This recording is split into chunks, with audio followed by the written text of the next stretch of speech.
Hello, everyone. Today we are going to begin reading chapter 11 called Uh-Oh.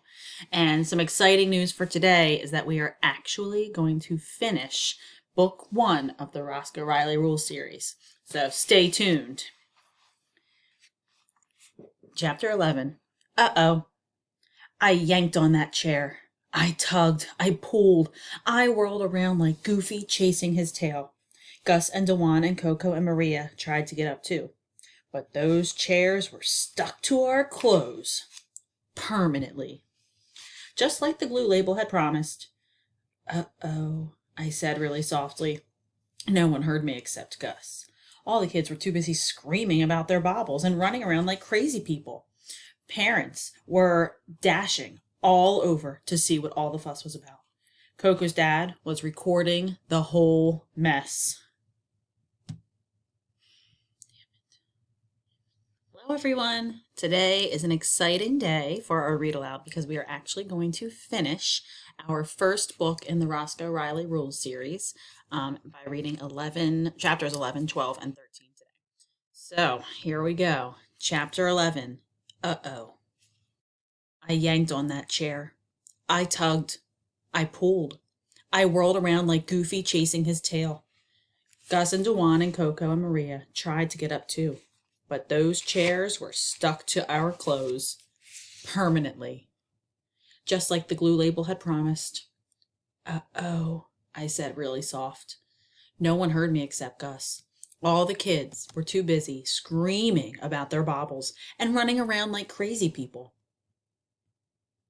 Parents were dashing over to see what all the fuss was about. Coco's dad was recording the whole mess, and Miss Diz looked a little like she might faint. If you asked me, they were getting a little carried away about the head baubles. I mean, really, some of us had more important problems, like butt chairs. Roscoe, Gus said, how come you said, uh-oh? Did you do something? The don't you dare glue, I whispered. I sort of dared. Whoa! Gus wiggled in the chair attached to his rear end. That is some glue. I'm doomed, I said. Totally, Gus said. Emma ran over to me. She was yanking on her head baubles, just like everyone else. Roscoe, she said, did you use the don't you dare glue on the baubles?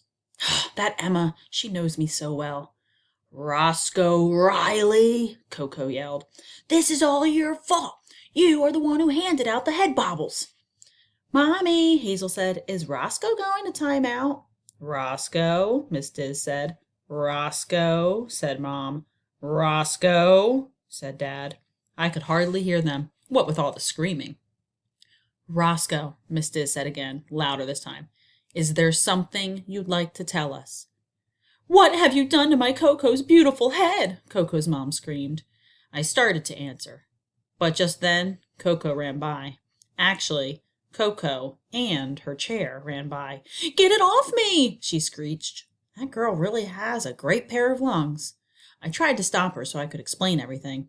Only I sort of missed and grabbed one of her chair legs instead. Coco lost her balance. She tripped. She did a way cool air somersault right into the dessert table. All those beautiful desserts went flying. Also, Mom's horrible banana avocado raisin cream pie. I watched that pie float through the air. It was like a slow motion movie, higher and higher, twirling and swirling, a deadly missile made of bananas and avocados and raisins. And it was heading straight for poor Miss Diz. I knew what I had to do. After all the trouble I'd caused, I'd have to save my teacher. I leapt into the air, which isn't easy to do when you have a chair attached to your butt. Splat! That pie landed right in my face. A direct hit. Pie in my hair, on my clothes, on my baubles. I lay on the floor, chair glued to me, pie covering me, kids screaming, parents yelling. Miss Diz was safe. And you know, that pie really wasn't half bad. Chapter 12. Holes in Our Heads. Miss Diz and the parents had to use scissors to cut us off our chairs. That part was a little embarrassing. Plus, we had to borrow clothes from the lost and found box. I had to wear pink bunny pants. The part was way embarrassing. They had to cut off our bobbles too. We all lost a little bit of hair because of the glue situation. Some of the kids were not too happy about the holes in their heads, but I reminded them that their hair would grow back before they knew it. I had to have a long talk with Miss Diz and Mom and Dad. When I explained to Miss Diz how I was trying to save her job, she gave me a hug. That is teacher for, I forgive you, kiddo. She made me promise that next time I'd ask her first before I tried to save her, and to never, ever touch Don't You Dare glue again. She also said she loved her job, and that Mr. Goosegarden would think the whole glue story was funny. Someday. Like I said, Miss Diz is a great teacher, even if she is just a beginner. Chapter 13. Goodbye from Time Out. So, now you know why I'm in timeout. Actually, Mom and Dad were really proud of me for trying to help Miss Diz. They just didn't like the part where I took the Don't You Dare glue out of the drawer to begin with.